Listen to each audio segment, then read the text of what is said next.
ఆడిన కాలు ఆడకమానది, పాడిన పానం పాడకమానది అని అంటుంటారు.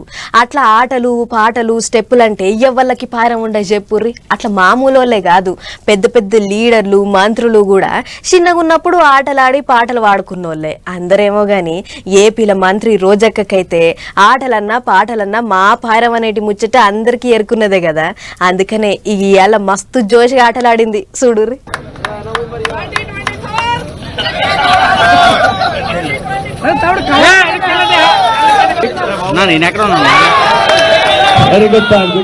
కబడ్డీ కబడ్డీ కబడ్డీ అని అనుకుంటా మంత్రి మేడం కూత పెడుతుంటే మేడాన్ని పట్టుకునే తందుకు డిపెండర్లు చూస్తుంటే అటూరుకిచ్చింది ఇటూరుకిచ్చింది.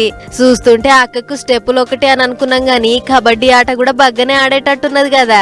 ఉత్తగా కూత పెడితే కాదక్క, పాయింట్ దేవాలే. కబడ్డీ కబడ్డీ కబడ్డీ అబ్బర బిడ్డ, ఒకరిని అవుట్ చేసుకుని పాయింట్ దేనే తెచ్చింది పో రోజక్క. ఇటు కూతకొచ్చేట ఆయన్ను పట్టుకునే తందుకు చూసుకుంది. చూస్తుంటే అక్క రెక్కందుకునేటట్టే ఉన్నది. జర్రపాయలమే అన్నా అగ చెప్తూనే ఉన్నా అందుకుంది కదా అక్క. అది చూసిరు కదా అక్క ఆట ఎట్లున్నదో. ఇట్లా విశాఖపట్నంలో అయ్యేటి ఆడుదాం ఆంధ్ర కార్యంలో పెట్టిన ఆటల కాడికి పోయింది మంత్రి రోజక్క. అక్క అట్లా పోవుడుతోనే అందరు ఎదురుంగొచ్చి ఎదుర్కొర్రు. ఆ టెంక అక్కే టాస్ వేసి కబడ్డీ ఫైనల్ ఆటను షురూ చేసింది. ఆ టెంక అందరికి చేతుల చెయ్యేసి ఆల్ ది బెస్ట్ చెప్పి ఆటలు అయిపోయేటి దాకా టెంట్ కింద కూర్చొని ఆటలు చూసింది మేడం.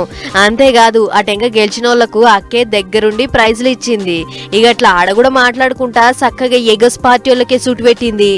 ఊరికే నోరుంది కదా అని మాట్లాడేస్తే కరెక్ట్ కాదు. ఈరోజు చంద్రబాబు నాయుడు లాంటి డర్టీ పొలిటీషియన్ వల్ల మనకి స్టేడియంస్ లేకుండా రాజధాని లేకుండా ఈరోజు మనం అన్యాయం అయిపోయినాం. అట్లా ఆటలకు పైసలు ఇద్దానికి పోయిన కాడ కూడా పడని పార్టీలను సాపిచ్చింది రోజక్క. ఏదన్నా గాని రోజక్క అంటే రోజక్కే పోర్రి. అక్క ఏడికి పోయినా ఆటలన్నా ఆడుతుంది, పాటలన్నా వాడుతుంది, లేకుంటే స్టెప్పులన్నా వేస్తుంది.